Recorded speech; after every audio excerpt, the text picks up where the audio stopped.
자, 안녕하세요. 셰프로 인사드리겠습니다. 자, 여러분들과 시공테크 같이 말씀드릴 건데, 제가 여러분들 오늘 일요일에도 불구하고 영상 찍는 이유는 당장 내일 장이 열리지는 않지만 가장 중요한 이 국힘 쪽에서 단일화 카드 이것들을 결국 한덕수한테 이렇게 제시를 했고, 이게 결국 5월 7일 전, 즉 장이 열리기 전에 일어날 가능성이 높기 때문에 거기 따라서 결국 주가가 어떻게 흘러갈 수 있는지, 이 단일화 카드가 결국 한덕수 측에 결국 호재인지, 제가 이 부분도 다시 한번 좀 짚어드릴게요.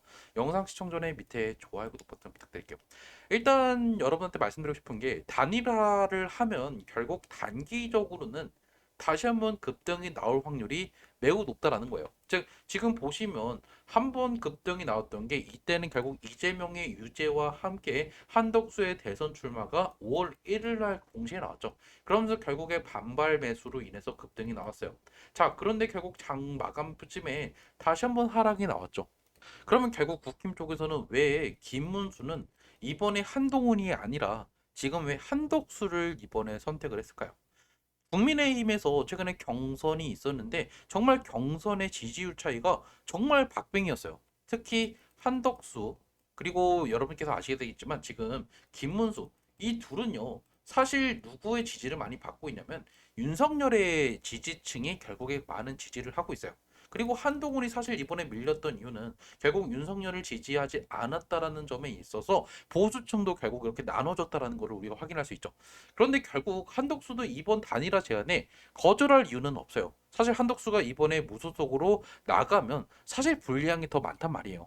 일단 후보자 번호를 결국에 기호 6번에서 8번 정도로 받을 확률이 높기 때문에, 이렇게 된다라고 하면 결국 후보자 등록부터 이제 밀릴 수밖에 없다라는 거죠. 그래서 결국 이번에 한덕수가 대선에 나가는 것도 어느 정도 단일화를 염두하고 나갔다라는 거예요. 그리고 결국 가장 중요한 건 국힘 쪽에서 지금 선대위 내에서 단일화 추진 기구를 구성을 했다. 그래서 최대한 빨리 협상을 하겠다라는 거예요. 이게 왜 가장 중요하냐면 5월 7일까지 단일화가 되지 않으면 결국에 김문수가 기호 2번으로 나가고 그 뒤로 단일화가 돼도요. 사실 한덕수가 뭐 단일화 됐다라는 말을요. 결국 선거 문구에 쓸 수가 없어요. 무슨 말인지 아셔서, 그래서 무조건적으로 5월 7일 전에 이게 될 가능성이 매우 높고, 그리고 이번에 한덕수도 결국에 이것도 괜찮다, 빨리빨리 우리 협상하자 라는 식으로 진행이 될 거다라는 거야. 거기 따라서 결국에 단일화가 우리가 이제 다음 주 수요일 장이 열리는데 그 전에 될 가능성이 높고, 그게 된다라고 하면 결국 한덕수 테마주들은 급등이 나올 수밖에 없다라는 거죠. 무슨 말인지 하셨어요? 그래서 여러분들은 지금 보시면 뭔가 주가가 아쉽게 흘러갔지만 이거를 너무 걱정할 필요가 없다. 그렇기 때문에 다음 주에 장이 열릴 때 단일화 이슈와 함께 급등이 나올 확률이 매우 높다라는 거예요. 그래서 일단 홀딩이 유리하되, 여러분들께 그러면 제가 여러분 무조건 5월 말 6월 초까지 갖고 가야 되냐? 이거는 아니에요. 분명히 단일화가 되고 나서 그때부터가 본격적인 싸움인데, 그때 주가가 또다시 한번 밀릴 가능성이 있다라는 거죠. 그래서 제가 여러분한테 나중에 고점이 올 때 매도 문자를 보내드리겠다라는 거예요. 만약에 이번에 여러분들 저랑 같이 고점에서 매도하실 분들은 문자를 주시면 돼요. 제 핸드폰 0102729 696으로 한덕수라고 남겨놓으시면 제가 한덕수 테마주들, 아이스크림의 듀나, 시공테크 같은 그런 종목들을 제가 여러분한테 고점 어디서 매도하세요라고 문자 보내드릴 거고, 제가 그리고 주말임에도 여러분한테 뉴스들 다 보내드리고 있죠. 지금 단일화되는 이야기들 제가 업데이트되는 거 있으면 바로바로 문자 보내드리니까, 이런 내용도 좀 받고 싶다 그러면 여러분께서 한덕수라고 남기시면 돼요. 그리고 만약에 여러분께서 숫자 7 남겨두시면 다른 종목들도 제가 보내드리니까 여러분들은 부담 없이 문자 주시면 돼요. 어차피 돈 받는 거 하나도 없고요. 제가 뭐 금전 유도하거나 여러분한테 뭐 후원 유도하는 거 하나도 없어요. 대신에 여러분들 대가는 하나가 있어요. 밑에 좋아요, 구독 버튼 이거 한번 눌러주시고, 그리고 리딩방도 운영하지 않아요. 저는 뭐 텔레그램 카톡방 들어와야 정보 준다 이런 거 없으니까 문자 여러분들 받고요. 판단은 여러분께서 하시면 돼요. 간단하죠. 제가 뉴스 보내드리는 거는 거의 매일 보내드리되, 제가 나중에 매도 문자 보내드리는 거는 고점 올 때 딱 한두 번만 보내드릴 거다라는 거예요. 이해하셨죠? 자, 그럼 결국 차트로 돌아가서 지금 그러면 제가 여러분한테 이 단일화에 대한 이슈를 먼저 짚어드렸어요. 자, 단일화가 되면 결국 한덕수가 이번에 러닝메이트가 될까요? 아니면 후보자가 바뀔까요? 저는 결국 기호 2번에 한덕수가 되고, 그리고 결국 김문수는 러닝메이트가 될 가능성이 높다라고 보고 있는 거예요. 사실 국힘 쪽에서도 알고 있고 김문수도 이미 알고 있어요. 왜 단일화를 그럼 얘들이 추진할까요? 그렇죠. 가장 중요한 지금 이재명을 결국에 지금 어느 정도 끌어내리기 위한 카드라는 거죠. 한덕수가 그래서 이 보수층을 지지하는 이 통합을 하기 위해서 결국에 수단으로 쓰이고 있는 거고, 한덕수도 이미 이거를 알고 계산에 넣었다라는 거죠. 하지만 결국 그럼 고점은 어딜까요? 5월 말? 아니에요. 여러분들 이게 명확하게 알고 계셔야 돼요. 우리가 지금 한덕수 테마주를 투자하는 이유가 결국 기대감이 고조화가 될 때, 그때가 주가가 고점을 찍겠죠. 언제일까요? 저는 결국 단일화가 끝나고 결국에 후보자 등록 직전, 이때가 결국 최고점이 될 거예요. 그러면 5월 10일, 12일 이 사이가 정말 고점이 되겠죠. 자, 왜 그럼 여기가 고점이 되냐? 이거부터 설명을 좀 드리면, 일단 선거 운동이 그러면 결국 후보자 등록이 끝나고 이때부터 본격적으로 시작이 될 거예요.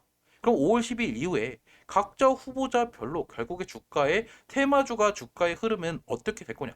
지지율 싸움으로 바뀔 거다라는 거죠. 그러면 결국 지지율, 지금 솔직하게 냉정하게 말하면 이재명의 지지율이 40%가 넘게 지금 형성이 되어 있죠. 자, 나머지 보수층, 특히 한독수의 지금 지지율은요, 최근 여론조사를 한 결과를 보면 13%에서 15% 정도 나오고 있어요. 그러면 나머지 이제 우리가 김문수를 봐도 12%, 합쳐도 사실 이게 되지가 않죠. 그리고 뭐 나머지 보수층을 끌어온다라고 해도 사실 이게 역부족일 거예요. 그럼 이게 점점점 갈수록 시간이 6월 3일에 다가갈수록 어떻게 될까요? 이재명 테마주에는 기대감과 함께 올라갈 거고, 한덕수 테마주들은 다시 한번 약세를 보일 수밖에 없죠. 그래서 결국 이 한덕수 테마주를 여러분께서 고점에서 매도하는 그 순간은 바로 이 단일화로 인해서 이 당선 가능성이 기대감에 극대화될 때, 그때가 결국 고점이 될 거다라는 거예요. 제가 여러분들 지금 한덕수를 지지하지 않아서 이런 얘기 할까요? 아니에요. 그럼 제가 이재명을 지금 지지해서 지금 이재명을 뽑아라 뭐 이렇게 지금 말씀드리나요? 그게 아니죠. 결국 우리는 정치 테마주를 이용해서 돈을 버는 방법들을 연구하는 거예요. 즉 우리는 결국 투자를 하는 거지, 제가 지금 정치색을 드러내면서 여러분한테 지금 이 종목을 투자해야 됩니다라고 말씀드린 게 아니잖아요. 그럼 결국 얘도 올라가되 결국 가장 중요한 단일화 이슈 끝나고 결국 후보자 등록 직전, 이때가 정말 최고의 기대감이 될 수밖에 없기 때문에 이때가 정말 고점이 될 거다라는 거죠. 그래서 지금 매도할 필요는 없대. 여러분들 다음 주 정도 되면 슬슬 매도 고민을 조금씩 해보시는 게 가장 좋겠죠. 그렇다고 제가 여러분한테 무조건적으로 이재명 테마주로 갈아타라 이렇게 말씀드리지 않아요. 하지만 적어도 여러분께도 한덕수 테마주를 투자하시는 게, 내가 지금 한덕수를 지지해서 투자하는 것보다는 결국 돈을 벌기 위해서 이게 가장 첫 번째 목적이 돼야 된다라는 거를 좀 말씀드리고 싶어요. 그리고 말씀드렸죠. 여러분들 6월 4일 날까지 이 종목 까보면 어떻게 될까요? 일단은 먼저 이 5월 10일 고점을 찍고요. 쭉 내려가면서 결국 기대감이 떨어지면서 결국에 하락이 나오겠죠. 결국 과거에 많은 정치 테마주들을 대선에 우리가 흐름들을 본다라고 하면 결국 이렇게 될 가능성이 매우 유력하다. 결국 이재명이 이번에 아무리 뭐 재판 이슈가 있다라고 해도 대통령이 될 가능성이 사실상 높아요. 이번에 이제 정권에 대한 이 실망감과 그리고 결국 이거에 대한 지금 좀 지지율을 보면요, 결국 뒤집기가 생각보다 껄끄럽다라는 거죠. 그래서 한동훈이 사실 이번에 지금 단일화에 대해서 시간을 달라 하면서 사실은 거절했죠. 그래서 이것도 보면요, 어떻게 될까요? 그렇죠. 한동훈도 사실 머리를 쓴 거예요. 그러니까 내가 사실상 지금 대선이 어렵다라고 판단을 했고, 결국 이번에 김문수가 되고 단일화를 포기하고 거기다가 이제 실권을 장악하기 위한 뒤 이야기를 이제 나중에 좀 어느 정도 생각을 하겠다라는 거겠죠. 일단 영상은 제가 여기서 마무리하고요. 영상 도움됐으면 밑에 좋아요, 구독 버튼, 그리고 언제 매수 언제 매도, 그리고 뉴스 좀 받고 싶다 하시면요, 제 핸드폰 010-2729-626으로 한덕수라고 남겨놓으세요. 영상은 여기서 마무리 짓도록 할게요. 시청해주셔서 감사합니다.